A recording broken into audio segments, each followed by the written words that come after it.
المؤيد الرسول المسدد المصطفى الأمجد الحبيب الأحمد النبي الأمي المكي المدني السراج المنير الكوكب الدري صاحب الوقار والسكينة المدفون بأرض المدينة سيدنا ونبينا وشفيع ذنوبنا وطبيب قلوبنا وحبيب نفوسنا ومولانا أبي القاسم محمد اللهم صل على محمد وآل محمد الأديبين الأطهرين الأنجبين المعصومين المظلومين ولعنة الله على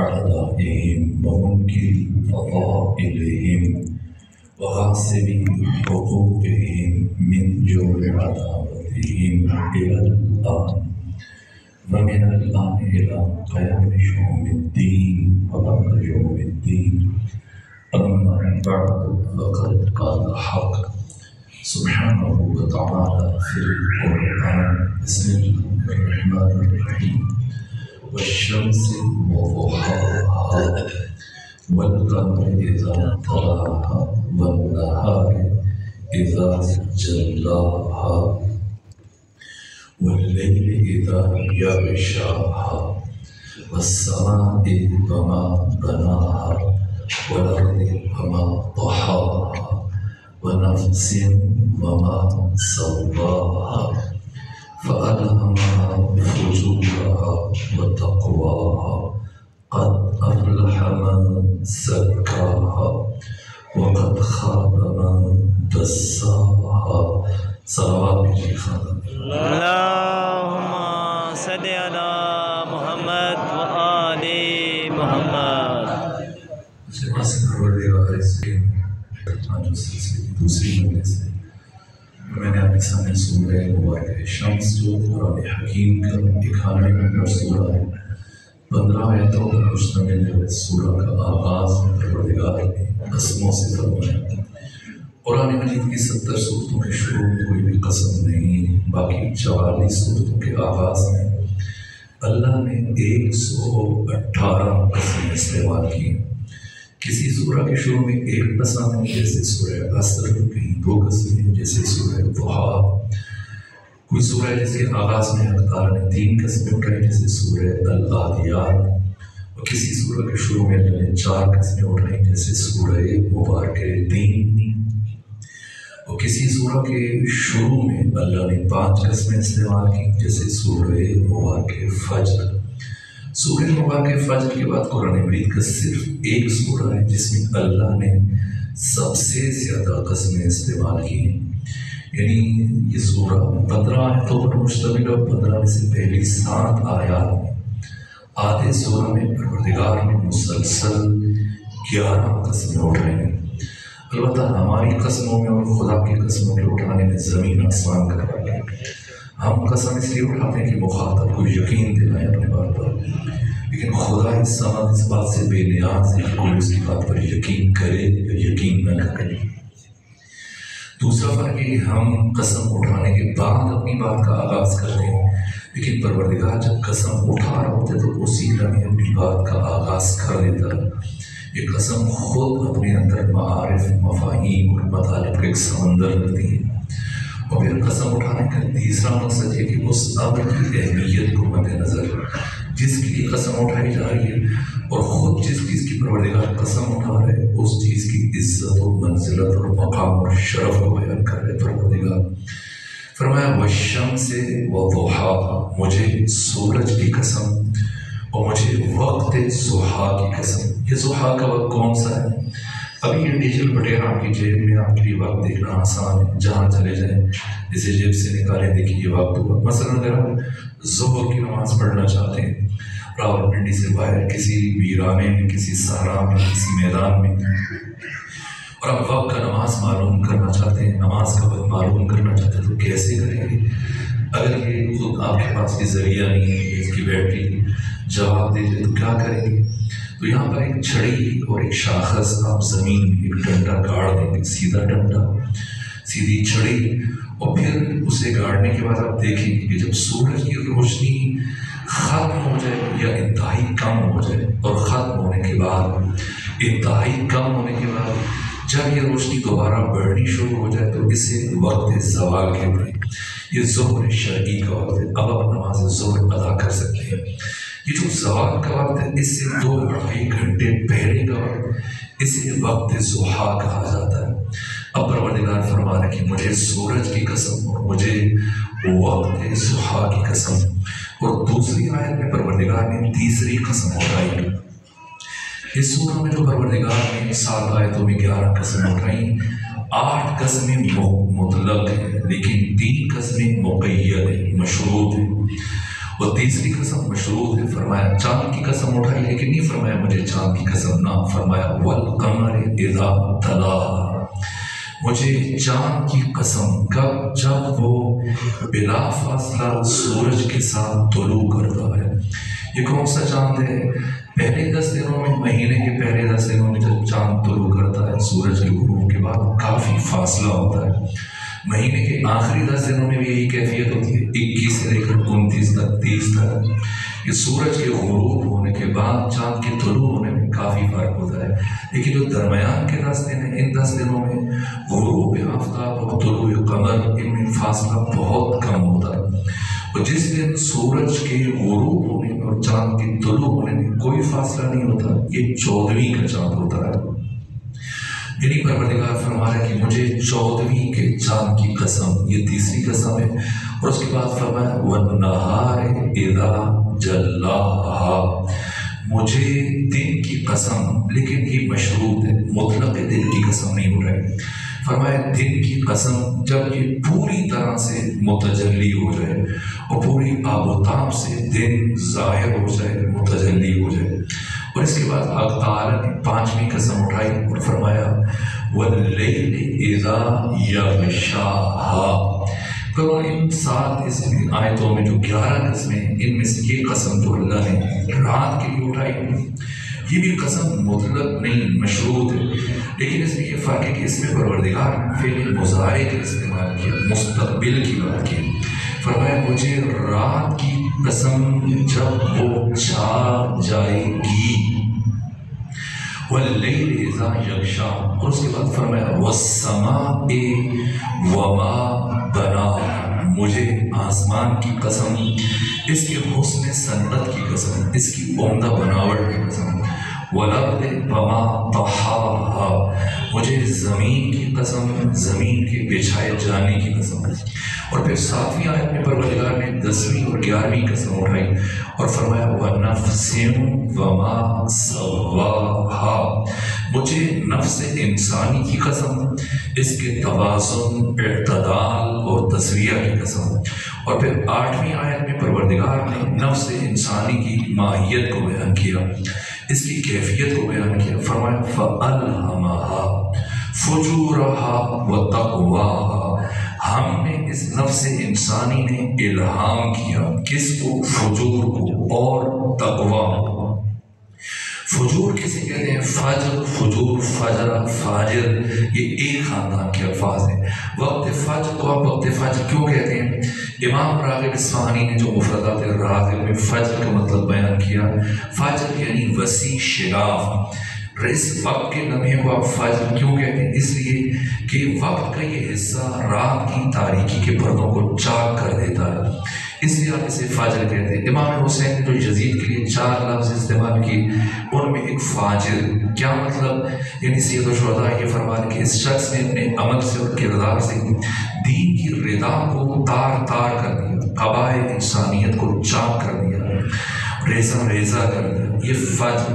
تو فرمایا فَأَلْهَمَهَا، ہم، اور فجر قرآن حکیم نے گناہ کے لیے 17 الفاظ استعمال کیے ہیں، جیسے سیئہ ہے، جیسے دسیسہ ہے، جیسے خطیئہ ہے، جیسے ذنب ہے، جیسے اثم ہے، اس طرح کے باقی الفاظ، اور ان میں سے ایک لفظ پروردگار نے جو استعمال کیا فاجرہ، اور یہ وہ گناہ جو علنی طور پر انجام دیا جاتا ہے اور انسان کی جرأت اتنی بڑھ جاتی ہے کہ وہ سر عام گناہ کا ارتکاب کر رہا ہے۔ تو پروردگار کی شدت کو بیان کری، فرمایا کہ فَأَلْهَمَهَا، ہم نے الہام کیا نفس انسانی میں فجورہا و تقواہا، فجور کو بھی اور تقوا کو بھی۔ دیکھیے ایک انسان ہے جو مدرسے میں جاتا ہے، یونیورسٹی میں جاتا ہے، کسی پیر و مرشد کے پاس بیٹھتا ہے، کسی استاد سے سیکھتا ہے، تو سمجھتا ہے کہ یہ نیکی ہے، یہ بدی ہے، یہ اچھائی ہے، یہ برائی ہے، یہ حق ہے، یہ باطل ہے، یہ خیر ہے، یہ شر ہے، یہ کرنا چاہیے، یہ نہیں کرنا چاہیے۔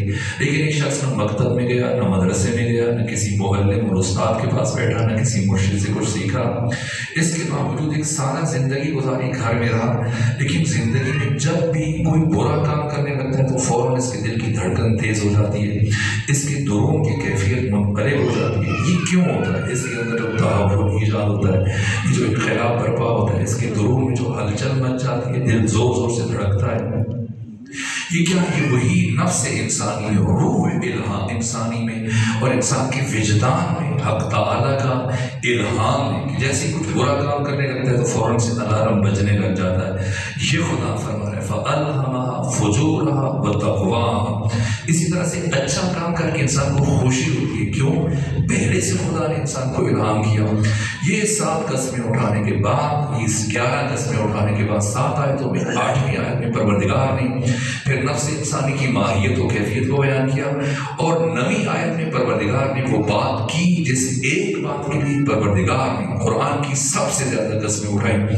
فرمایا قد افلح من زکا، کامیاب ہو گیا وہ جس نے خود کا تزکیہ کر لیا۔ زکا، یزکی، تزکیہ، زکات، یہ ایک خاندان کے الفاظ ہیں، ان کا مطلب ہے پستی سے بلندی کی طرف سفر۔ انسان اپنی زندگی میں 2 طرح کا سفر کرتا ہے، ایک افق میں سفر کرتا ہے، ایک عمود میں سفر کرتا ہے۔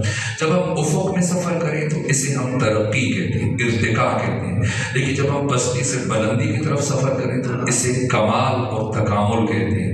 ترقی الگ ہے، کمال الگ ہے۔ اگرچہ جو چھوٹے بچے بیٹھے ہیں اسکولوں میں جاتے ہیں، ترانہ پڑھتے ہیں ہر روز، آپ نے بھی اسکولوں میں کالجز میں یہ ترانہ سنا ہوگا، خود بھی پڑھتے ہوئے، جو ابو الحسن حفیظ الندری نے لکھا کہ رہبر ترقی و کمال۔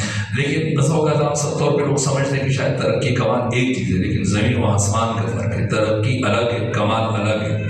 ترقی مادی امور میں ہوتی ہے، مثلا اگر پہلے ایک شخص کلرک ہے، پھر منشی بن گیا ہے، اور اس کے بعد پھر اگر مزید اس نے ترقی کی، انسپیکٹر لگ گیا، پھر یہ مثلا کوئی ایس پی لگ گیا، پھر اس کے بعد آئی جی لگ گیا، چیف منسٹر بن گیا، پرائم منسٹر بن گیا، پریزیڈنٹ بن گیا، چیف آف آرمی اسٹاف بن گیا۔ یہ کیا ہے؟ یہ ترقی۔ اگر پہلے کسی کے پاس سائیکل تھی، موٹر سائیکل خرید لیا، پھر کار خرید لی، پھر بڑی گاڑی خرید لی، پھر کئی گاڑیاں خرید لی، یہ مسلسل ترقی کر رہے ہیں، عہدے میں اضافہ ہو رہا ہے، منصب میں اضافہ ہو رہا ہے، مال میں، سونے چاندی کے سکوں میں، ڈالرز کی مقدار میں، زمین جائیداد میں اگر اضافہ ہو رہا ہے، یہ ترقی ہے۔ ترقی کا انسان کی انسانیت سے کوئی تعلق نہیں ہے۔ وہ جو غار میں رہتا ہے وہ بھی انسان ہے، جو بڑے بڑے گھروں میں رہتا ہے وہ بھی انسان ہے، جو پیدل سفر کر رہے ہیں وہ بھی انسان ہے، جو بڑی بڑی گاڑیوں میں سفر کر رہے ہیں وہ بھی انسان ہے۔ اللہ نے انسانوں کو ترقی کے لیے خلق نہیں کیا، نہ کسی نبی کو اللہ نے انسان کو مترقی بنانے کے لیے بھیجا ہے۔ اللہ نے ہم سب کو کمال کے حصول کے لیے خلق کیا ہے۔ کمال الگ ہے، کمال معنوی اور روحانی امور میں ہوتا ہے۔ کمال کب حاصل ہوتا ہے؟ جب انسان کے علم میں اضافہ ہونا شروع ہوتا ہے، اس کی معرفت میں، اس کی بصیرت میں، اس کی آگاہی میں، اس کے شعور میں، صفات حسنہ، اخلاق پسندیدہ، اس کی استقامت میں، جرأت میں، عفت میں، حیا میں، شجاعت میں، بصیرت میں، جب ان صفات حسنہ میں اضافہ ہوتا ہے، یہ کمال ہے۔ اگر میں بات کو بہت آسان کر دوں تو اس مطلب کو صاحب تفسیر المیزان علامہ محمد حسین طباطبائی نے بار بار اپنی تفسیر میں بیان کیا، اور وہ یہ کہ ہم انسان، یہ جملہ اہم ہے، جوان اسے لوح دل پہ نقش کریں، اپنے حافظوں میں محفوظ کریں، اور وہ یہ سینکڑوں قرآنی آیات سے مستفاد یہ جملہ کہ ہم انسان پیدا نہیں ہوئے بلکہ ہم انسان بننے کے لیے پیدا ہوئے ہیں۔ یہ فرق ہے ہم میں اور محمد و آل محمد میں۔ اللہ نے ہمیں اس کائنات میں کیوں بھیجا، ان 14 کو اس کائنات میں کیوں بھیجا، یہ فرق سمجھنا ہے تاکہ فلسفہ ارسال نور فاطمہ زہرا سمجھ میں آ جائے۔ اللہ نے ہم انسان کو اس کائنات میں بھیجا، ہم انسان پیدا نہیں ہوئے بلکہ انسان بننے کے لیے پیدا ہوئے۔ تو اللہ نے ہمیں انسان بننے کے لیے بھیجا ہے اور ان 14 کو ہمیں انسان بنانے کے لیے بھیجا ہے۔ یہ 14 بشریت کے معلم ہیں، انسانیت کے معلم ہیں۔ فَأَلْهَمَهَا فُجُورَهَا وَتَقْوَاهَا، اور پھر فَقَدْ أَفْلَحَ مَنْ زَكَّاهَا، کامیاب ہو گیا وہ جس نے خود کا تزکیہ کر لیا۔ تزکیہ کا آغاز کہاں سے ہوتا ہے؟ عام تزکیہ جو کمال ہے، اور عام طور پہ اردو کے جو شارحین ہیں، قرآن مجید کے مفسرین ہیں، ترجمہ کرنے والے، انہوں نے اس کا معنی کیا ہے پاکی، طہارت، وہ التزامی معنی ہے۔ اصل معنی زکا، یزکی، تزکیہ، زکات، اس کا مطلب، اس کا مفہوم جو امام راغب نے بیان کیا، یہ کمال ہے۔ لیکن کمال کا سفر جو کہ طہارت کے بغیر ممکن نہیں، اس لیے اس کا معنی التزامی طور پر پاکی کیا گیا، طہارت کیا گیا۔ لیکن طہارت کا آغاز وضو سے نہیں ہوتا ہے، غسل سے نہیں ہوتا ہے، طہارت کا آغاز لقمے سے ہوتا ہے۔ سب سے پہلے مرحلے میں تاکید ہے کہ انسان اپنا لقمہ پاک کرے، اس لیے کہ لقمہ حرام انسان کی نسلوں کو تباہ کرنے کے لیے کافی ہے۔ انسان حیران ہوتا ہے جب ختمی مرتبہ مکہ سے مدینہ تشریف لے کر گئے تو پہلے 7 مہینے پیغمبر اسلام نے مدنی زندگی میں انصار میں سے افراد خواہش کرتے تھے کہ ہم آپ کی دعوت کرنا چاہتے ہیں، تو پیغمبر نے دن تقسیم کر رکھے تھے۔ ہر روز انصار میں سے کسی نہ کسی صحابی کے گھر پیغمبر اکرم اسلام دن کا کھانا تناول فرماتے تھے۔ 7 مہینے تک یہ سلسلہ جاری رہا، اور ایک دن ختمی مرتبہ کے جوان صحابی ہیں جن کا نام ہے زید بن حسام رضی اللہ تعالی عنہ، انہوں نے ختمی مرتبہ کو دعوت دی، پیغمبر نے ان کی دعوت کو قبول کیا، اور انہوں نے پیغمبر اکرم اسلام کے آنے کی خوشی میں اپنے گھر میں موجود گوسفند کو ذبح کروایا، اسے انگاروں پہ بھونا، روسٹ کیا، اور پھر دسترخوان پہ سجا کے رکھا۔ پیغمبر آئیں گے، تناول فرمائیں گے، اور جب آقا زید بن حسام کے گھر تشریف لائے تو اس سے پہلے کہ آپ کھانے کی طرف ہاتھ بڑھائیں، اس گوشت کی طرف ہاتھ بڑھائیں، زید بن حسام سے عجیب سوال کیا۔ فرمایا زید بتاؤ کہ اس گوسفند کو کس نے ذبح کیا؟ یہ نہیں پوچھا کہ کس کا ہے، ظاہر ہے کہ یہ سوال بنتا نہیں ہے کیونکہ صحابی کا گھر ہے، اور صحابی اسے کہتے ہیں کہ جو کسی کا مال غصب نہ کرے، کیونکہ جو غاصب ہوتا ہے وہ صحابی نہیں ہوتا، وہ جو صحابی ہوتا ہے وہ کبھی غاصب نہیں ہو سکتا۔ اس لیے پیغمبر اسلام نے یہ نہیں پوچھا کہ یہ گوسفند کس کا ہے، بلکہ پوچھا کہ اسے ذبح کس نے کیا۔ جیسے ہی پیغمبر اسلام نے پوچھا کہ اسے ذبح کس نے کیا تو ایک مرتبہ لجاجت کے ساتھ جناب زید بن حسام آگے بڑھے، عرض کیا یا رسول اللہ، میں ذبح کے احکام کو جانتا ہوں، مجھے پتا ہے کہ جانور کو کیسے ذبح کیا جاتا ہے، چونکہ میں نرم دل ہوں اور رقیق القلب ہوں، اس لیے مجھے خود کو ہمت نہیں پڑتی کہ میں اپنے ہاتھ سے جانور کو ذبح کروں، تو میں نے اپنے ہمسائے سے ذبح کروایا۔ تو ختمی مرتبہ نے فرمایا اچھا زید بتاؤ کیا تمہارا وہ ہمسایا جس سے تم نے گوسفند کو ذبح کروایا مسلمان تھا؟ عرض کیا نہ یا رسول اللہ، مسلمان نہیں تھا، اہل کتاب تھا۔ تو پیغمبر اکرم اسلام سورہ مبارکہ انعام کی آیات تلاوت کرتے ہوئے زید کے گھر کے دسترخوان سے اٹھ کے کھڑے ہوئے اور فرمایا زید، اللہ نے مسلمان پر غیر مسلم کے ذریعہ کو حرام قرار دیا۔ جو سمجھنے کی بات ہے، گھر صحابی کا ہے، میزبان صحابی ہے، دسترخوان صحابی کا ہے، اور گوسفند صحابی کا ہے، صرف ذبح اہل کتاب نے کیا، اور ختمی مرتبہ اپنے صحابی کے گھر سے دسترخوان سے بھوکے اٹھ کے چلے گئے۔ مجھے نہیں معلوم کتنا پاک طاہر طیب دسترخوان ہے۔ ابو طالب عمران کا ختمی مرتبہ مسلسل 50 سال اس دسترخوان سے رزق اٹھا کر تناول کرتے رہے۔ ایک سلامات بھیجیے خاندان فاطمہ۔ صلی اللہ محمد و آل محمد۔ یہ سمجھایا ختمی مرتبہ میں قد افلح من زکاہا، تزکیہ کا آغاز، کمال کا آغاز نہانے دھونے سے نہیں ہے، غسل و تیمم سے نہیں ہے، وضو سے نہیں ہے، بلکہ لقمہ حلال سے، کیونکہ لقمہ حرام نسلوں کو تباہ کر دیتا ہے۔ آپ دیکھیں کہ خود ہارون الرشید مسلسل ایک عرصے تک قاضی ابو یوسف جو علم میں، فقہی احکام میں ابو حنیفہ نعمان بن ثابت کے ہم پلہ مانے جاتے ہیں، تو ان سے کہتے رہے، اکثر خواہش کی ہارون الرشید نے، میں چاہتا ہوں کہ آپ چیف جسٹس کا عہدہ قبول کر لیں، قاضی القضات کا عہدہ قبول کر لیں، میرے بچوں کو، امین کو، مامون کو، معتصم کو پڑھائیں۔ کئی سال برابر خواہش کی، لیکن ہمیشہ قاضی ابو یوسف نے انکار کیا، یہاں تک کہ ایک دن اپنے وزیر یحییٰ برمکی سے کہا کہ یہ عجیب شخص ہے ابو یوسف، کتنے سالوں سے میں خواہش کر رہا ہوں کہ تم چیف جسٹس کا عہدہ قبول کر لو، قاضی القضات بن جاؤ، میرے بچوں کے معلم الاستاد بن جاؤ، لیکن وہ میری بات نہیں مانتا۔ نہیں معلوم کیوں اس قدر اس میں ایک سختی پائی جاتی ہے، تو کہیں کون سا مشکل کام ہے، اگر آپ نے مجھے بتایا ہوتا تو میں ایک دن میں آپ کا کام کر دیتا۔ تو اس نے کہا ہارون نے کہ کیسے ممکن ہے کہ ایک کام جس کے لیے میں کئی سال سے کوشش کر رہا ہوں، خواہش کر رہا ہوں، اصرار کر رہا ہوں، اور اس نے میری بات کو اہمیت نہیں دی، تو آپ کی بات کو کہ تمہاری بات کو کیسے مان لے گا؟ تو کہا بس ایک دن کی مہلت دیجیے۔ یہاں تک کہ یحییٰ برمکی ہارون کا وزیر قاضی ابو یوسف کے پاس گیا اور جا کے اس سے گفتگو شروع کی کہ ہم چاہتے ہیں کہ ہمارے ملک میں، سلطنت میں خیر و برکت کے لیے اگر آپ تشریف لے کے آئیں اور دربار میں، محل میں ہم اکابرین سلطنت کے ساتھ، ارکان سلطنت کے ساتھ، خواص کے ساتھ، گورنروں کے ساتھ، مشیروں کے ساتھ، وزیروں کے ساتھ دن کا شام کا ایک کھانا تناول کریں، ہمیں امر بالمعروف کریں، نہی از منکر کریں، ہماری دعا کریں، واعظ کریں، نصیحت کریں، ہمارے ملک میں خیر و برکت ہوگی، ہمارے لیے آسانی ہوگی، پروردگار کی رحمتیں نازل ہوگی اس مملکت پر۔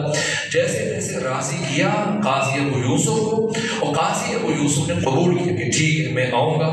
یہاں تک کہ شام کا کھانا کھانے کے لیے قاضی ابو یوسف جب دربار میں آیا اور ان اکابرین سلطنت کے ساتھ شام کا کھانا کھایا، اور کھانا کھانے کے بعد جب گھر گیا تو ساری رات جاگ کر گزاری، اور کہا کہ مجھے اگر ہارون یہ خواہش کر رہا ہے کہ میں چیف جسٹس کا عہدہ قبول کر لوں، اس میں کون سی بات بری ہے؟ اگر میں یہ عہدہ قبول کر لیتا ہوں تو لوگوں کے درمیان حق اور عدالت اور انصاف کے فیصلے کروں گا، اور اگر وہ مجھ سے کہہ رہا ہے کہ میں اس کے بیٹوں کو، امین کو، مامون کو، معتصم وغیرہ کو پڑھاؤں، تو یہ کون سی بری بات ہے؟ میں نے پڑھاؤں گا تاکہ وہ مستقبل کے اچھے حکمران بنے اور لوگوں کے لیے آسانیاں پیدا کریں۔ ساری رات جاگ کے گزاری، اور صبح خود اٹھ کر جا کر ہارون سے کہا کہ مجھے آپ کی دونوں باتیں قبول ہیں، وہ جو آپ مجھ سے کہا کرتے تھے کہ میں چیف جسٹس کا عہدہ قبول کر لوں تو مجھے قبول ہے، اور کل سے میں آپ کے بچوں کو پڑھاؤں گا۔ تو ایک مرتبہ جیسے ہی قاضی ابو یوسف رخصت ہوا تو ہارون نے یحییٰ برمکی سے سوال کیا کہ تو نے کیسے یہ معجزہ کر دکھایا کہ ایک کام جو مسلسل میں کئی سالوں سے جا رہا تھا لیکن وہ برابر مسلسل انکار کر رہا تھا، اور تم نے ایک دن میں کر دیا۔ تو یحییٰ برمکی نے کہا کہ ہارون اس میں میرا کوئی کمال نہیں، اس میں تمہارے لقمے کا کمال ہے۔ کہ کیسے کہ لقمہ حرام میں خدا نے اثر رکھا ہے کہ وہ ناممکن کام کو ممکن بنا دیتا ہے۔ ہم تصور نہیں کر سکتے۔ آپ خود سوچیں کہ ہزاروں افراد کیوں کر فرزند رسول اپنے زمانے کے محمد مصطفیٰ حسین ابن علی کے مقابلے میں قتل پر آمادہ ہو گئے، اور امام حسین بار بار نصیحت کر رہے ہیں، امر بالمعروف کر رہے ہیں، اور پھر خود امام حسین نے وجہ بیان کی، میں جانتا ہوں کہ کیوں تم میرے مقابلے میں جمع ہوئے ہو اور کیوں تم پر میرے کلام کی اور نصیحت کا اثر ظاہر نہیں ہو رہا، اس لیے کہ جس شکم میں لقمہ حرام داخل ہو جائے وہاں حسین جیسی ذات کی نصیحت بھی اثر نہیں کر سکتی ہے۔ یہ لقمہ حرام کا اثر ہے، ناممکن کو ممکن بنا دیتا ہے۔ دوسری جانب اگر انسان اپنی خوراک پاک کر لے، اپنا لقمہ پاک کر لے، اس کا اثر کیا ہوتا ہے؟ خود اسی ہارون کا بیٹا جس کا نام قاسم، یہ قاسم بن ہارون، چونکہ بغداد میں جب اسیر کیا ہارون الرشید نے امام موسیٰ کاظم کو، اور پھر نظر بندی کے زمانے میں امام کچھ افراد کے ساتھ مل لیتے تھے، تو انہی میں سے ہارون الرشید کا اپنا بیٹا ہے قاسم۔ اور جب اس کی امام سے ملاقات شروع ہوئی تو رفتہ رفتہ یہ امام کی شخصیت کی طرف بڑھنا شروع ہوا، امام کی محبت میں اسیر ہونا شروع ہوا۔ تو کہاں سے بات شروع کی امام نے؟ یہ نہیں کہ تم نمازیں پڑھو، یہ نہیں کہ تم تلاوت کرو، نہ، کمال بشر کا نقطۂ آغاز طہارت کا نقطۂ آغاز لقمے کی طہارت، لقمے کی پاکی۔ تو امام نے کہا سے شروع کیا کہ سب سے پہلے مرحلے میں اس سے کہا کہ اپنی خوراک پاک کرو، تو اس نے محل کی سکونت ترک کر دی، سادہ ترین لباس پہننا شروع کیا اور مسلسل عبادت میں اور غور و فکر میں زندگی گزارتا۔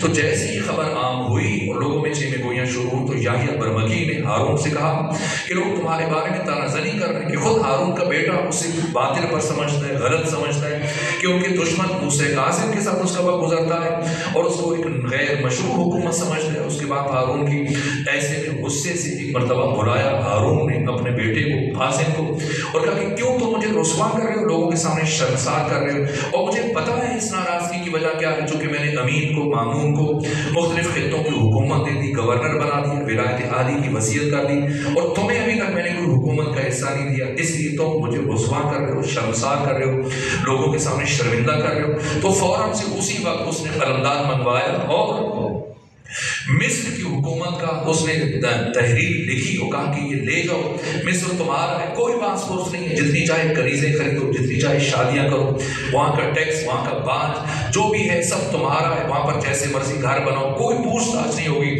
جیسی وہ تحریر دی اپنے بیٹے قاسم کے ہاتھ میں، تو ایک مرتبہ قاسم نے اس تحریر کو زمین پر رکھا، اور زمین پر رکھنے کے بعد کہا، اے میرے باپ ہارون، شاید تمہیں معلوم نہیں کہ میں علی ابن ابی طالب کا شیعہ بن چکا ہوں، سبحان اللہ، اور میں ہرگز تمہاری ظالم حکومت کا حصہ نہیں بن سکتا۔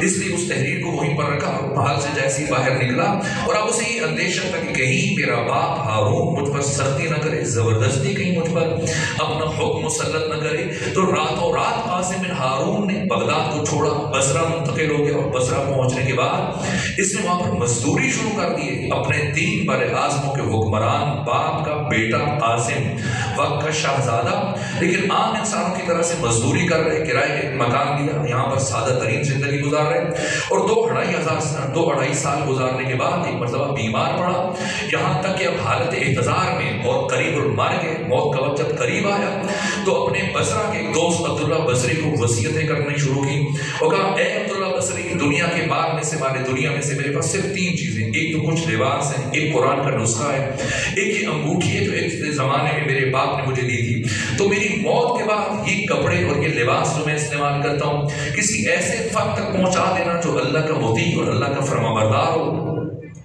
تاکہ اگر وہ یہ لباس پہن کر اللہ کی بندگی کرے، عبادت کرے، اس کی اطاعت کرے، تو میں اس کی اطاعت اور اجر اور ثواب اور پاداش میں شامل ہو جاؤں، شریک ہو جاؤں، اور میرے بھی درجات کی بلندی کا سبب بنے۔ اور یہ قرآن حکیم کا نسخہ کسی ایسے فرد تک پہنچا دینا کہ جو قرآن مجید کی عظمت اور شرف اور مقام کو جانتا ہو، ایسا نہیں کہ اسے ایک طرف رکھ دے، نہ بلکہ اس کی تلاوت کرے، اس پر عمل کرے، اس کی تعلیمات پر، اور اس کا حق ادا کرے، تاکہ میں بھی اس کے اجر میں شامل ہو جاؤں، سہیم اور شریک ہو جاؤں۔ اور یہ تیسری چیز ہمارے دنیا میں سے، یہ میرے باپ کی دی ہوئی انگوٹھی ہے، جب سے امام موسیٰ کاظم کی صحبت کا شرف مجھے عطا ہوا تو میں نے کبھی یہ انگوٹھی نہیں پہنی، اسے اپنے پاس رکھ لیا کہ کسی مناسب موقع پر میں اپنے باپ کو پہنچا دوں گا، چونکہ اس میں بیت المال شامل ہے، عام مسلمانوں کا حق شامل ہے، اور اسے میرے باپ نے مجھے دیا تو چونکہ غصبی ہے، اس لیے میں نے اسے استعمال نہیں کیا۔ یہ وصیتیں کر رہے تھے، استاد شہید مرتضیٰ مطہری نے اس روایت کو تحریر کیا، کہ یہ وصیتیں کرتے کرتے ایک مرتبہ قاسم بن ہارون نے عبداللہ بصری سے کہا کہ عبداللہ بصری، اب سامنے سے ہٹو کہ جس ہستی کا میں کافی دیر سے انتظار کر رہا تھا وہ تشریف لا رہے ہیں، اور ابھی لیٹے تھے، ایک مرتبہ اٹھ کے بیٹھے، سینے پر ہاتھ رکھا اور کہا، السلام علیک یا امیر المومنین۔ یہ شرف ہے، یہ جو بولے متقیان فرماتے ہیں، میں کیا وقت جرانی، کہ جو بھی مرے گا، جب بھی مرے گا، جہاں بھی مرے گا، وہ میری زیارت کرے گا۔ لیکن مومن کس کیفیت میں زیارت کرتا ہے، یہ اساس ہے، یہ بنیاد ہے، یہ اس سورہ کا محور ہے۔ لیکن بس اب آ کر چونکہ ایام فاطمیہ اور سیدہ کی شخصیت سے متعلق ہو، میں چاہتا ہوں کہ ہم جلدی کچھ مدارج طے کریں، اور سیدہ کے خطبے کے وہ آفاقی اقتباسات اور پھر ان کا سورہ واقعہ شمس کے ساتھ جو ربط و تعلق ہے اسے بیان کیا جائے، اور پھر اہم ترین پہلو اور شہادت فاطمہ زہرا سلام اللہ علیہ کے اسرار اور رموز اور وجوہات کی طرف بھی اشارہ کیا جا سکے۔ اور چونکہ صرف آج اور کل کی گفتگو ہے تو اب سمیٹتے ہوئے یہاں پر یہ جو قسم ہے کہ قد افلح من زکا، کامیاب ہو گیا وہ جس نے خود کا تزکیہ کر لیا، میں نے تمام باقی باتوں سے غض بصر کرتے ہوئے اور صرف ایک پہلو کی طرف کہ اگر جب پروردگار نے ہمیں کمال کے حصول کے لیے خلق کیا ہے اور تزکیہ کے لیے خلق کیا ہے، تو پھر ان 11 قسموں کا انسان کے تزکیہ کے ساتھ براہ راست کیا تعلق ہے؟ سورج کا انسان کے نفس کے تزکیہ کے ساتھ کیا تعلق ہے؟ چاند کا انسان کے نفس کے تزکیہ کے ساتھ کیا تعلق ہے؟ یہاں تک کہ وقت ضحیٰ کا انسان کے نفس کے تزکیہ کے ساتھ کیا تعلق ہے؟ اسی طرح سے آسمان کی بعمدہ بناوٹ کا، زمین کے بچھائے جانے کا، اسی طرح سے نفس انسانی، اس کے توازن کے اعتدال تسویہ کا براہ راست انسان کے نفس کے ساتھ کیا تعلق ہے۔ اگر ہم قرآن مجید کے کے ظاہر تک روکیں گے تو ہم ان قسموں کا باہمی ربط اور وہ ایک بات جس کے لیے پروردگار نے قرآن مجید کی سب سے زیادہ قسمیں استعمال کی ہیں اس حکمت اور فلسفے کو درک نہیں کر پائیں گے۔ لا محالہ ظاہر سے باطن کی طرف سفر ناگزیر ہے، اس لیے کہ جس ہستی پر قرآن نازل ہوا وجود مبارک کی ختمی مرتبہ اس قرآن کے تعارف میں فرمایا کہ لہو ظاہر و باطن، اس قرآن کا ظاہر ہے، اس کا باطن ہے۔ ظاہرہ انیق و باطنہ عمیق، اس کا ظاہر بہت خوشنما ہے لیکن اس کا باطن بہت گہرا ہے۔ لہو نجوم و علی نجومہ نجوم، اس قرآن کے ستارے پھر ستاروں کے ستارے، لا تحصیٰ عجائبہ ولا تبلی غرائبہ۔ لا محالہ ظاہر سے باطن کی، میں بہت اہم ترین پہلوؤں کو نظر انداز کر کے تاکہ ہم جلدی جلدی نتائج کی طرف بڑھ سکیں، تو ظاہر سے باطن کی طرف سفر ناگزیر ہے۔ تو اس سورج کا، چاند کا، آسمان کا، زمین کا، آسمان کی حسن صنعت کا، زمین کے بچھائے جانے کا، نفس انسانی کے توازن، اعتدال، تسبیح کا براہ راست کمال انسانی کے ساتھ، تزکیہ انسان کے ساتھ کوئی ایسا تعلق ہمیں نظر نہیں آ رہا۔ لیکن جب ہم بڑھیں گے اس کے باطن کی طرف تو اصول کافی ہماری معتبر ترین کتاب کتب اربعہ میں سے جسے ابو جعفر یعقوب کلینی نے مرتب کیا معصومین علیہ السلام کی احادیث کو، اور جناب ابو جعفر یعقوب کلینی نے امام ششم سے جو حدیث نقل کی کہ سورہ مبارکہ شمس میں، شمس سے مراد کیا ہے اور چاند سے مراد کیا ہے، فرمایا سورہ مبارکہ شمس میں اس سورج سے مراد میرے جد بزرگوار میرے نانا محمد مصطفیٰ صلی اللہ علیہ وآلہ وسلم۔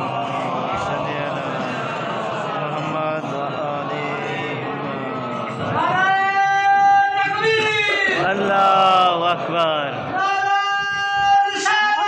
یا رسول اللہ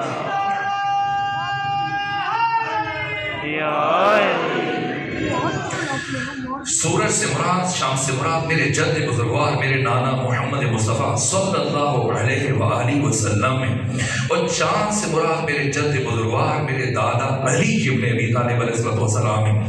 اب سمجھ میں آئے گا کہ پروردگار کیوں سورج کی قسم اٹھا رہے اور سورج سے مراد کیا ہے، اور سورج کا اتم ترین مصداق اور سورج کا حقیقی مصداق تزکیہ کا کیا تعلق ہے۔ اسی لیے جب ختمی مرتبہ کو اس کائنات میں بھیجا تو آقا ختمی مرتبہ کی بعثت کے فلسفے کو بیان کرتے ہوئے پروردگار نے کیا فرمایا، هو الذی بعث فی الامیین رسولا منہم یتلو علیہم آیاتہ ویزکیہم۔ کیوں بھیجا اس سورج کو؟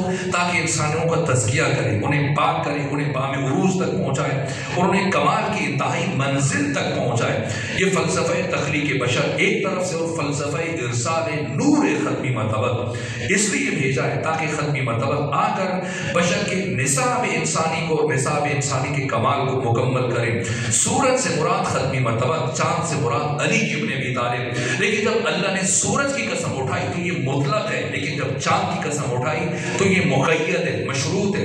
کیوں چاند کی قسم کو پروردگار نے مقید قرار دیا ہے؟ چاند کی قسم کو کیوں پروردگار نے مشروط قرار دیا؟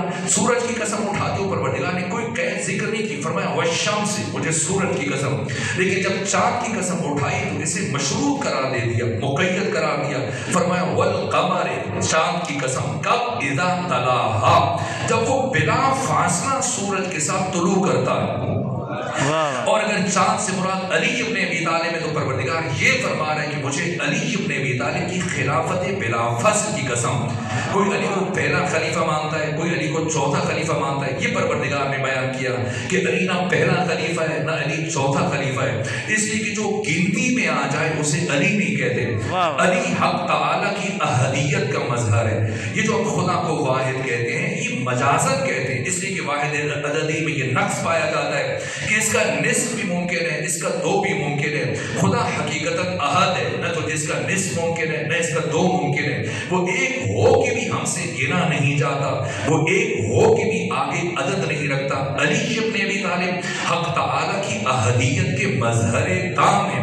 اس لیے مسئلہ خلافت میں ہمارا کوئی کسی مسلمان کے ساتھ جھگڑا نہیں۔ میں تعجب ہوتا ہے کہ کیوں بس اوقات سوشل میڈیا پر ہماری نجی زندگی میں افراد بیٹھتے ہیں، مناظرے کرتے ہیں، مباحثے کرتے ہیں، گفتگو کرتے ہیں۔ ایک لگا ہے کہ علی پہلا خلیفہ ہے، دوسرا کہتا ہے نہیں علی چوتھا خلیفہ ہے۔ نہ علی پہلا خلیفہ ہے نہ علی چوتھا خلیفہ ہے، اور نہ ہمارا کسی مسلمان کے ساتھ مسئلہ خلافت میں کوئی اختلاف ہے، نہ کوئی مباحثہ ہے، نہ کوئی مناظرہ ہے، نہ کوئی جھگڑا ہے، صرف میدان الگ ہے۔ ہم جس خلیفہ کی بات کرتے ہیں وہ اور ہے، اور باقی فرق اسلامی، باقی اہل جو مسلمان ہیں، اہل تسنن ہیں، اہل حدیث، دیوبندی، بریلوی، حنفی، شافعی، حنبلی، مالکی، وہ جس خلیفہ کی بات کرتے ہیں وہ الگ ہے۔ ہم جس خلیفہ کی بات کرتے ہیں وہ اور ہے۔ ہم خلیفۃ المسلمین کی بات کرتے ہیں، اور ہم خلیفۃ اللہ فی الارضین کی بات کرتے ہیں۔ واہ واہ۔ مسلمانوں کا خلیفہ کوئی بھی ہو سکتا ہے، جسے 2 4 10 20 40 50 مسلمان جمع ہو کر منتخب کر لیں، لیکن خدا کا خلیفہ، خدا کا جانشین صرف وہ ہو سکتا ہے جسے خدا خود منتخب کرتا ہے۔ علی خلیفہ خدا ہے۔ اس خلافت کی کیا حیثیت ہے جسے ثابت کرنے کے لیے ہم کہتے ہیں پہلا ہے، چوتھا ہے؟ اس خلافت کی حقیقت خود علی ابن ابی طالب نے بشر کو سمجھائی۔ جب جنگ صفین میں مقامی ذکار پر امیر المومنین علی ابن ابی طالب اپنے ہاتھوں سے اپنی پھٹی ہوئی جوتی کاٹ رہے تھے، تو حبر الامہ ابن عباس رضی اللہ تعالیٰ عنہ نے جب حیرت سے دیکھا کہ امیر المومنین 3 بر اعظموں کا مطلق العنان حکمران اپنے ہاتھوں سے پھٹی ہوئی جوتی خود کاٹ رہے ہیں، تو جب حیرت سے دیکھا اور مولانا متقیہ نے دیکھا کہ ابن عباس حیرت میں ڈوبے ہیں، پوچھا کیا بات ہے، کیا دیکھ رہے ہیں، کیا آپ خود جوتی کاٹ رہے ہیں؟ فرمایا ابن عباس یہ بتاؤ، اگر تم سے پوچھا جائے میری اس جوتی کی کیا قیمت ہے؟ اب دوبارہ ابن عباس نے بغور امیر المومنین کی نعلین پاک کو دیکھا، اور دیکھنے کے بعد عرض کیا امیر المومنین اگر آپ ناراض نہ ہو تو آپ کی جوتی اتنی کہنا ہے، اتنی پھٹ چکی ہے، اتنی پرانی ہے کہ اگر آپ اسے پھینک دیں تب بھی عرب کا فقیر ترین انسان اسے نہیں اٹھائے گا۔ یہ سننا تھا کہ ایک مرتبہ امیر المومنین علی ابن ابی طالب نے ابن عباس کی طرف دیکھا، اور دیکھنے کے بعد فرمایا سنو ابن عباس، تمہاری اس خلافت کی قیمت علی کے نزدیک اس پھٹی ہوئی جوتی سے بھی کم تر ہے۔ واہ واہ واہ۔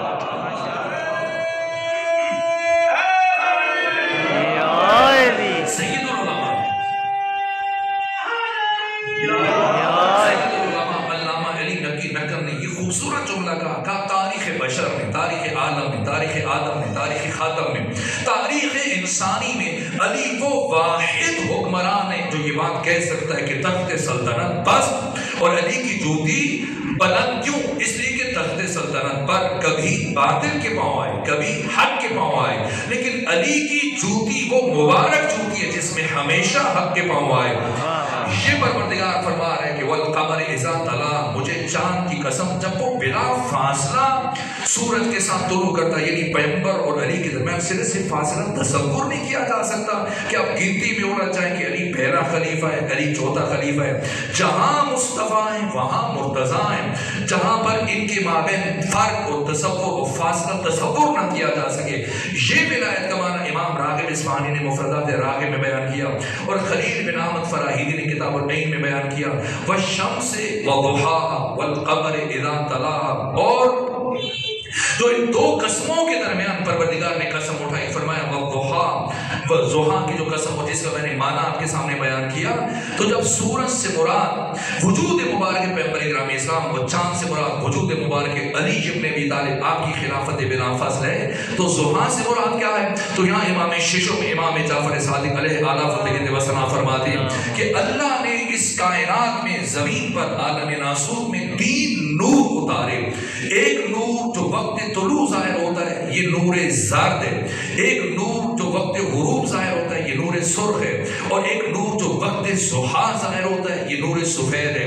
وہ نور جو وقت طلوع ظاہر ہوتا ہے اور یہ نور زرد یہ نور نبوت اور رسالت ہے، اور وہ نور جو وقت غروب ظاہر ہوتا ہے نور سرخ یہ نور نبوت یہ نور ولایت اور امامت ہے، اور وہ نور جو وقت ضحا زوال سے پہلے ظاہر ہوتا ہے یہ نور عصمت و طہارت ہے۔ اور یہ نور پروردگار نے میری جدہ طاہرہ صدیقہ کبریٰ سیدہ زہرا سلام اللہ علیہ کے ساتھ خاص قرار دیا، اور اللہ نے میری دادی فاطمہ زہرا سلام اللہ علیہ کے نور کو نور نبوت و رسالت اور نور امامت و ولایت کے درمیان اس لیے رکھا کہ اگر اس نور کو درمیان سے نکال دیا جائے تو نہ نبوت بچتی ہے، نہ رسالت بچتی ہے، نہ امامت بچتی ہے، نہ ولایت بچتی ہے۔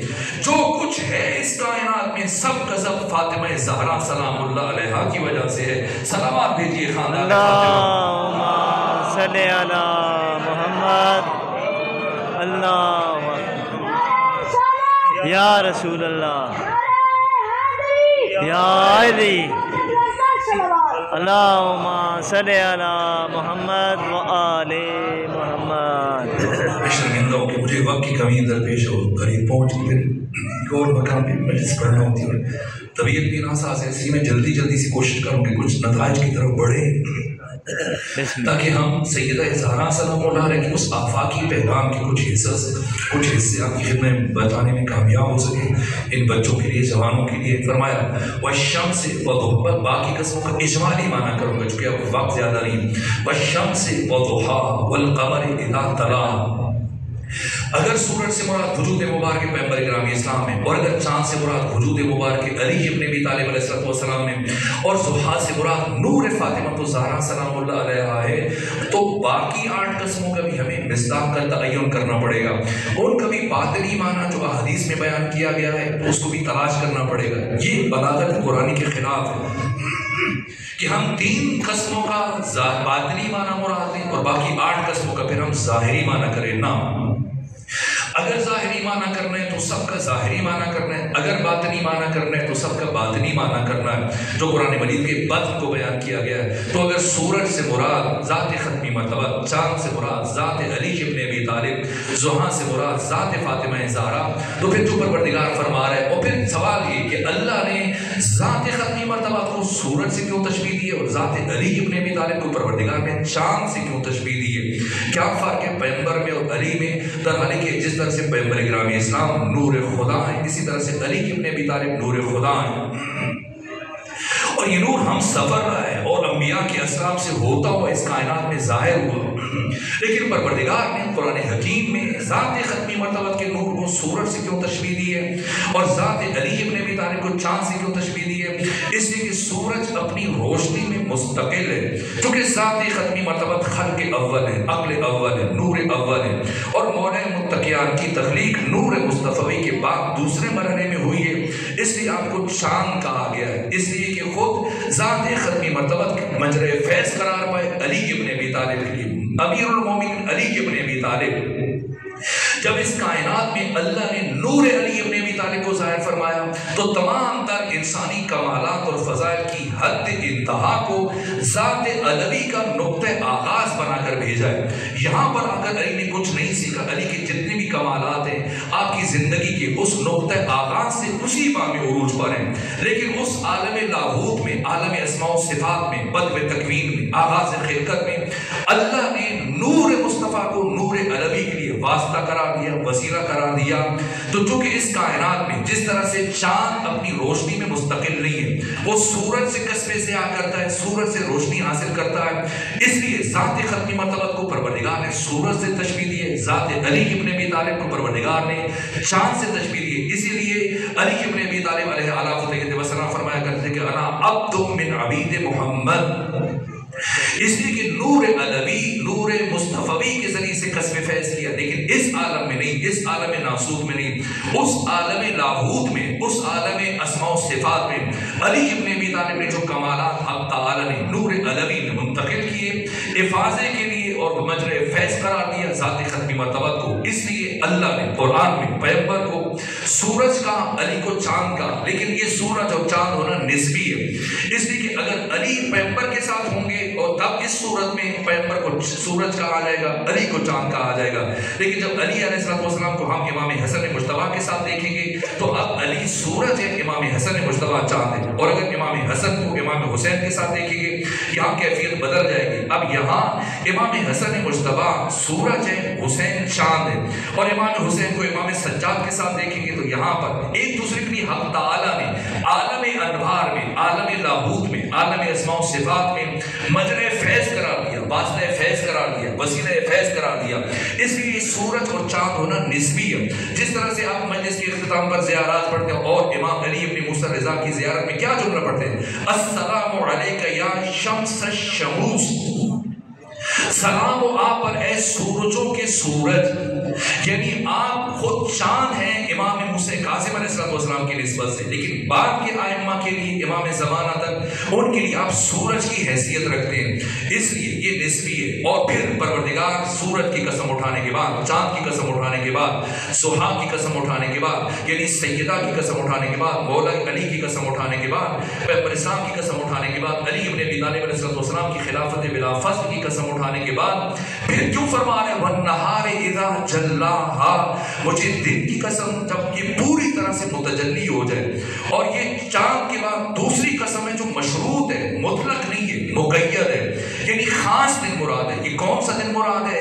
یہ غدیر کا دن مراد ہے، جس دن اللہ نے تمام تر سورجوں کی ایک ساتھ یہ ولایت کا اعلان کیا۔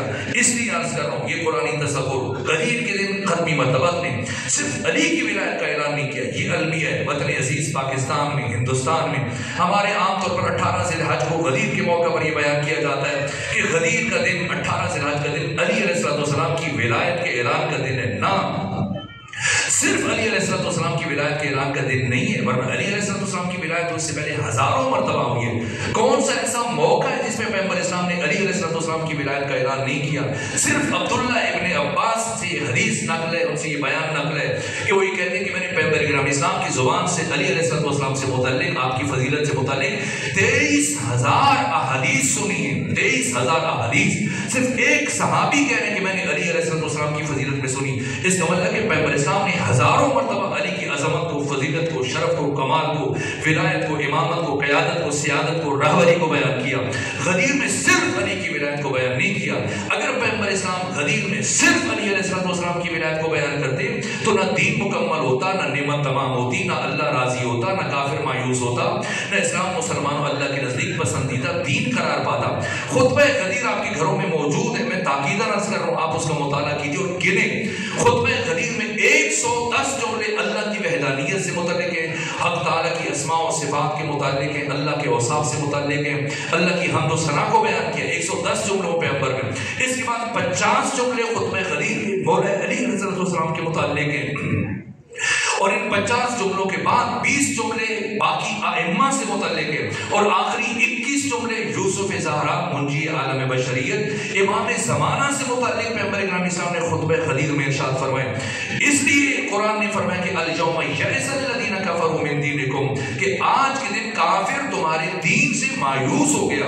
اگر کافر صرف علی کی ولایت کے اعلان پر اس نے مایوس ہونا ہوتا تو 20 سال پہلے دعوت ذوالشیرہ میں مایوس ہو جاتا، جب ختمی مرتبہ نے پہلی مرتبہ علی کی ولایت کا اعلان کیا، من یواظبنی فی ھذا الامر هو اخی و وصیی و خلیفتی۔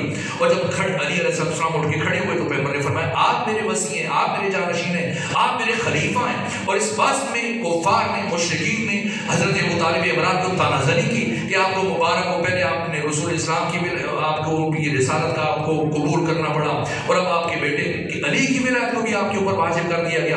اور اس کے بعد کتنی مرتبہ، ہزاروں مرتبہ ختمی مرتبہ نے کس انداز سے کہ میں حیران ہو جاتا ہوں کہ پیغمبر اکرم اسلام نے کس طرح سے علی علیہ السلام کی عظمت کو، فضیلت کو، آپ کے مقام کو، آپ کے شرف کو بیان کیا، یہاں تک کہ ختمی مرتبہ نے، شاید کل بعد میں نے آپ کی خدمت میں عرض کی یا نہیں کی کہ ختمی مرتبہ نے یہ بیان کیا، یہ جو کہا جاتا ہے کہ علی افضل ہے، علی بہتر ہے، نہ، علی ترجیحی محور نہیں ہے۔ پیغمبر نے کیا کیا انداز اختیار کی کہ زمین پر پیغمبر اسلام نے مختلف لکیریں کھینچنا شروع کی چھڑی کے ساتھ۔ ہزاروں صحابہ کرام دائیں بائیں کھڑے تھے اور ان کے سب کے سامنے پیغمبر نے لکیریں کھینچنا شروع کی، ٹیڑھی میڑھی، کچ مچ منحنی، اور یہ سینکڑوں لکیریں کھینچنے کے بعد صحابہ سوچ میں پڑے کہ پیغمبر کیا کہنا چاہ رہے ہیں، اور اتنی لکیریں کھینچنے کے بعد پیغمبر اکرم اسلام نے ان کے درمیان ایک سیدھی لکیر کھینچی، اور یہ سیدھی لکیر کھینچنے کے بعد فرمایا میرے صحابہ خیال رکھنا اور یاد رکھنا، ایسا نہیں ہے کہ خدا تک پہنچنے کے کئی راستے ہیں، خدا تک پہنچنے کے متعدد راستے ہیں، خدا تک پہنچنے کے بہت سارے راستے ہیں، نہ،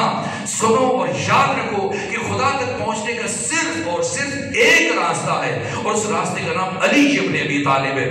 ہزاروں طریقے سے علی کی ولایت کو بیان کیا۔ علی کی ولایت پر صرف دین مکمل نہیں ہوا ہے، اگر علی کی ولایت پر دین کا مکمل ہوتا تو اس سے پہلے ہی اعلان ہو جاتا۔ غدیر میں کیا کیا پیغمبر اسلام نے؟ علی کے بعد علی کی 11 بیٹوں کی قیادت، سیادت، امامت، رہبری، ولایت کو بیان کیا، اور فرمایا خطبہ غدیر آپ جا کے مطالعہ کریں، جیسے پیغمبر نے فرمایا کہ ان اللہ مولا، یا اللہ میرا مولا ہے، وانا مولا المومنین، میں مومنین کا مولا ہوں، فمن کو تو مولا فہذا علی المولا، جس کا میں مولا اس کے علی مولا۔ اس کے بعد پیغمبر رکے نہیں، آگے بڑھے، فرمایا سنو، علی کے بعد علی کا بڑا بیٹا حسن مجتبیٰ میرا وسیع، میرا جانشین، میرا خلیفہ، تمہارا امام ہے۔ حسن کے بعد حسین، پھر زین العابدین، پھر محمد باقر، پھر جعفر صادق، پھر موسیٰ کاظم، پھر علی ابن موسیٰ رضا، محمد تقی، علی نقی، حسن عسکری، اور پھر آخر میں امام زمانہ سے متعلق 21 جملے استعمال کیے، اور 4 مرتبہ امام زمانہ کا نام لیا پیغمبر اسلام نے خطبہ غدیر میں، اور اسی طرح سے 4 مرتبہ جس طرح سے کہا من کنت مولا فہذا علی المولا، اسی طرح سے امام زمانہ کی غیبت صغریٰ کو بیان کیا، غیبت کبریٰ کو بیان کیا۔ اب دین مکمل ہوا، اب کافر مایوس ہوا۔ یہ جو قرآن فرما رہے کہ الیوم یئس الذین کفروا من دینکم، اس لیے کہ کافر ابھی تک بہت مطمئن تھا، وہ جنہوں نے اندر اپنا کفر چھپا رکھا ہوا تھا، وہ منافقین مطمئن تھے کہ پیغمبر بوڑھے کچھ دنوں میں ان کی وفات ہو جائے گی، اور پیغمبر کے بعد اگر علی خلیفہ بنے پہلی بات تو ہم علی کو راستے سے ہٹا دیں گے، اور اگر علی خلیفہ بن گئے تب بھی کوئی بات نہیں ہے، علی 10 سال حکومت کریں گے، 15 سال، 20 سال، اور جب علی دنیا سے جائیں گے تو اس کے بعد پلٹ کے حکومت ہمارے پاس آ جائے گی۔ لیکن جیسے ہی میدان خم غدیر میں پیغمبر نے علی کے بعد علی کے 11 بیٹوں کی قیادت، سیادت، امامت، رہبری، ولایت کو بیان کیا، اب کافر مایوس ہوا کہ اب تو یہ حکومت پلٹ کر کبھی ہم تک نہیں آئے گی۔ اس لیے قرآن نے فرمایا الیوم یئس الذین کفروا من دینکم، آج کے دن کافر تمہارے دین سے مایوس ہو گیا، فلا تخشوہم واخشون، اب ان سے نہ ڈرنا، مجھ سے ڈرنا۔ اس کے بعد فرمایا الیوم اکملت لکم دینکم، آج کے دن میں نے دین کو مکمل کیا۔ علی کی ولایت کے اعلان پر دین مکمل نہیں ہوا، ان 12 کی ولایت کے اعلان پر دین مکمل ہوا۔ واتممت علیکم نعمتی، آج کے دن میں نے اپنی نعمت تمام کر دی ہے۔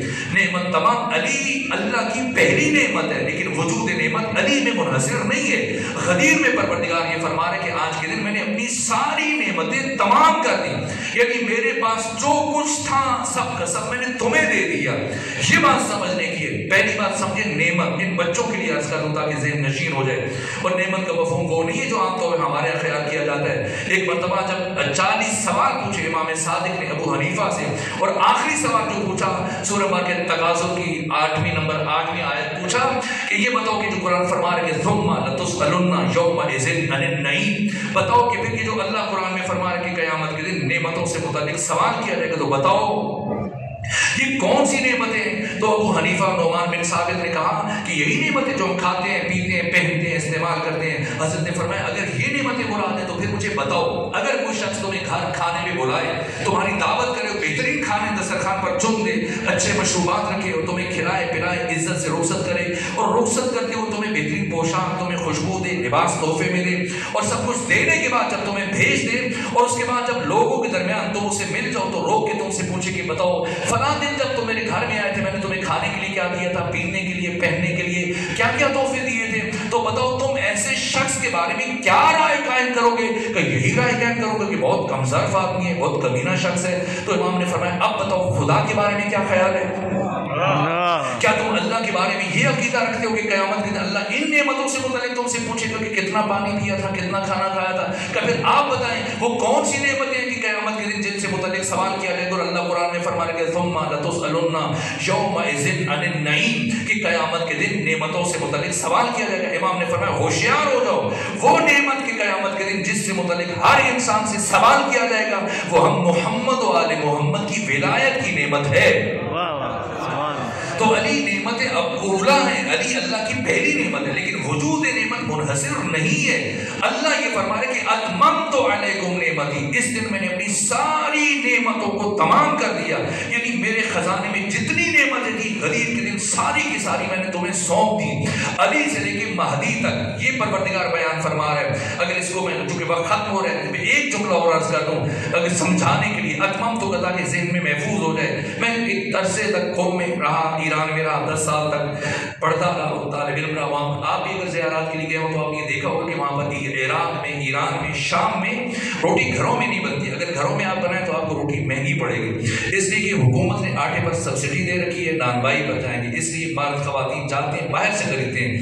آپ بھی اگر کوئی آپ میں سے گیا ہو تو وہاں پہ صفیں ہوتی ہیں، ایک جانب مردوں کی صف ہے، ایک جانب خواتین کی صف ہے، لائن میں کھڑے ہوتے ہیں، اپنی اپنی باری میں وہ روٹی لیتے ہو۔ کبھی شاید آپ کے ساتھ، آپ میں سے کسی کے ساتھ یہ اتفاق پیش آیا ہو یا نہ پیش آیا، لیکن ہم چونکہ وہاں 10 سال برابر رہے تو کئی مرتبہ یہ اتفاق ہو کہ جیسی ہماری باری قریب ہو 2-3 افراد رہ گئے ہوں، اور جیسی ہماری نوبت آئے، باری آئے، تو اس سے پہلے کہ ہماری باری آئے تو ایک مرتبہ نان بھائی کہہ دیتا ہے کہ حاجہ کا خلاص جلنا برو آج تمام شد، کہ آٹا ختم ہو گیا، گیا, جائیے اب خلاص کل آئیے گا, فردہ بیان کل آئیے گا, خلاص آج تمام شد. اگر میں بات کو پہنچانا چاہوں تو غدیر کے دن اللہ نے مسلمانوں سے یہی کہا یلنا خلاص کرو کہ میرے پاس میرے خزانے میں جتنی نعمتیں تھیں ساری کی ساری اٹھا کر میں نے تمہیں دے دی, علی سے لے کے مہدی تک. اور اب ان نعمتوں کی قدر سے متعلق خیال رکھنا, اس لیے فرمایا فلا تخشوہم واخشوم, اب کافروں سے نہ ڈرنا. الیوم یئس الذین کفروا من دینکم, آج کے دن کافر تمہارے دین سے مایوس ہو گیا. واخشوم, مجھ سے ڈرنا.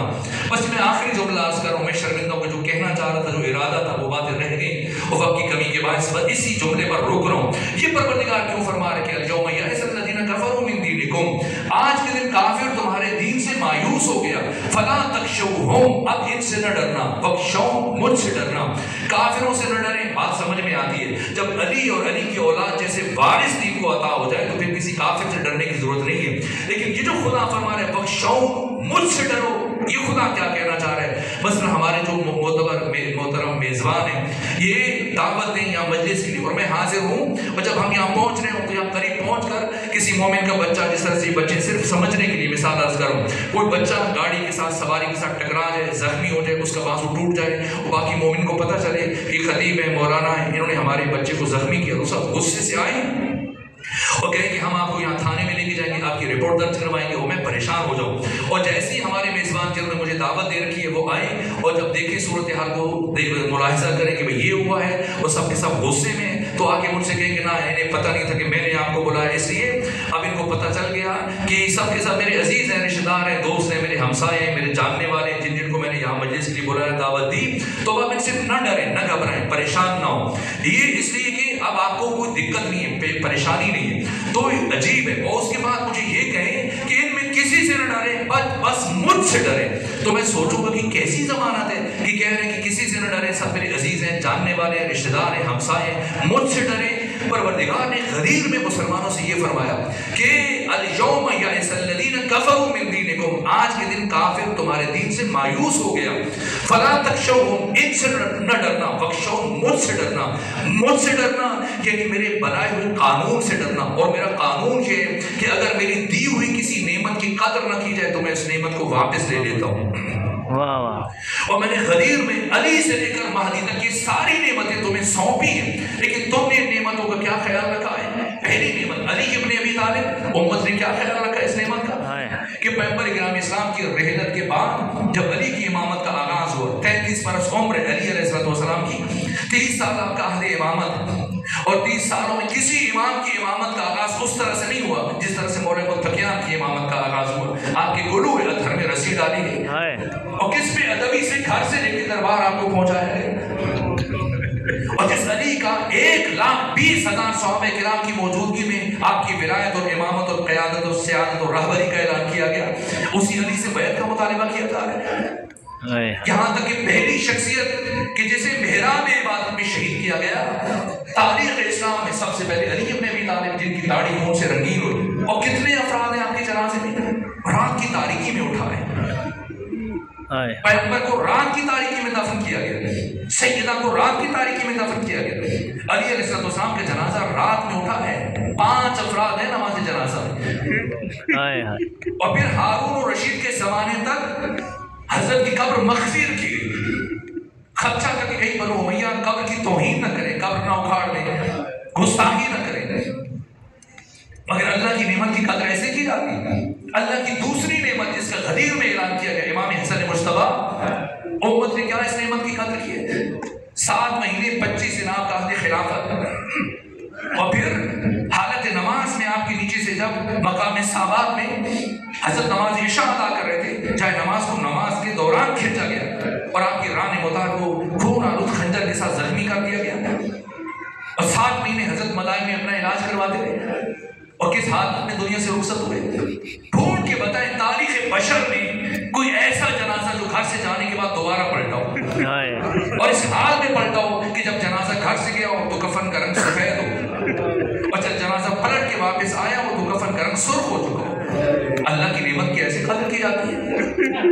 پروردگار کی تیسری نعمت حسین ابن علی علیہ السلام 11 سال امامت کی, اور روز عاشور برابر کھڑے ہو کر بار بار امت سے نصرت طلب کر رہے تھے. حل من ناصر ینصرنا حل من ذابی یزبون حرم رسول اللہ. کیسے قدر کیے، یہاں تک کہ امام زمانہ نوحہ پڑھتے ہیں، مرثیہ پڑھتے ہیں امام حسین علیہ السلام کا، والشمر جالس علی صدری،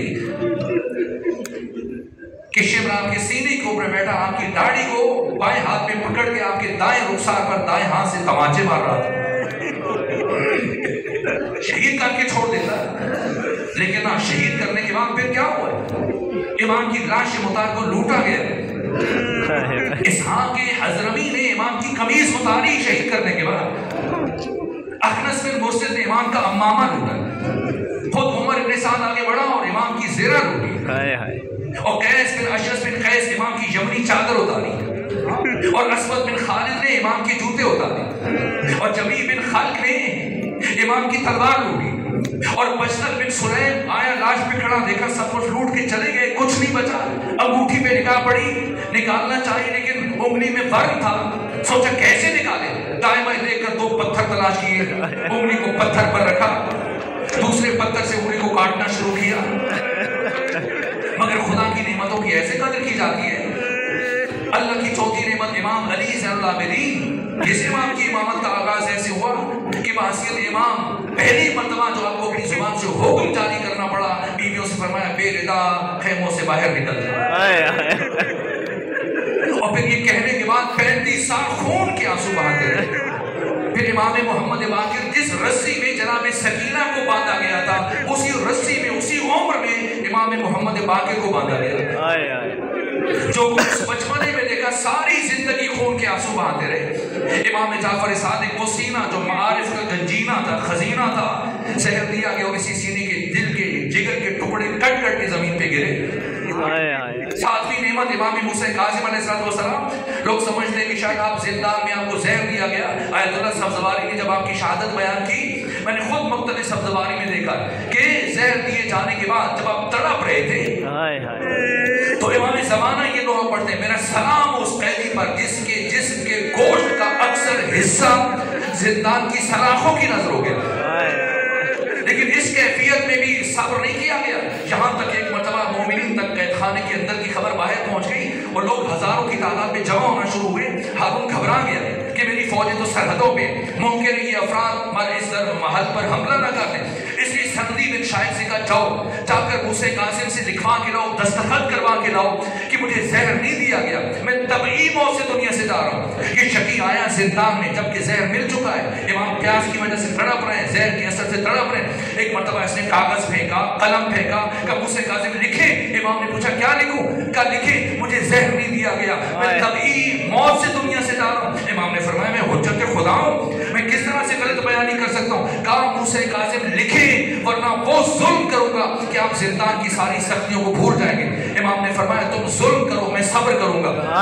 کیا کیا اس شقی نے؟ 4 کیلیں منگوائی، ایک ہتھوڑی منگوائی اور ایک جب کیل سر پہ رکھی کہ موسیٰ کاظم لکھے ورنہ کیل سر میں کاٹ دوں گا. فرمایا قیامت تک نہیں لکھوں گا. ایک مرتبہ اس نے ہتھوڑی سے کیل کاٹنا شروع کی، پھر دوسری کی، یہاں تک کہ 4 کیلیں امام موسیٰ کاظم کے سر اقدس میں کاٹ دی. اور اس کے بعد ابھی بھی رمق حیات باقی تھی. اس نے پھر مطالبہ کیا لکھے. امام نے فرمایا نہیں لکھوں گا. اس نے امام کو قالین میں لپیٹا اور سپاہیوں کو بلایا. کیا صرف امام حسین کی لاش پامال ہوئی ہے؟ امام حسین کی لاش شہادت کے بعد پامال ہوئی.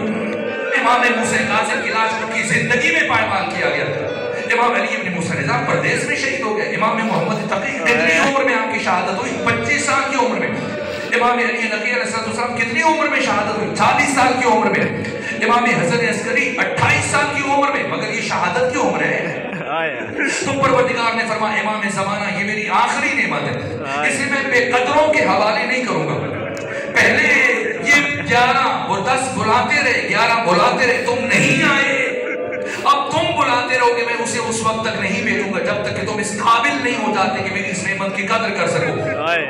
اور آج اللہ کی آخری حجت، جس طرح آپ بیٹھ کے گریہ کر رہے ہیں، فرق یہ کہ ہم پانی کے اشک آنکھوں سے جاری کیوں ہیں. امام زمانہ خون کے آنسو بہا رہے ہیں. کیوں خون کے آنسو بہا رہے ہیں؟ اس لمحے کو یاد کر کے جب کچھ افراد آپ کی دادی فاطمہ زہرا کے دروازے پر جمع ہوئے تھے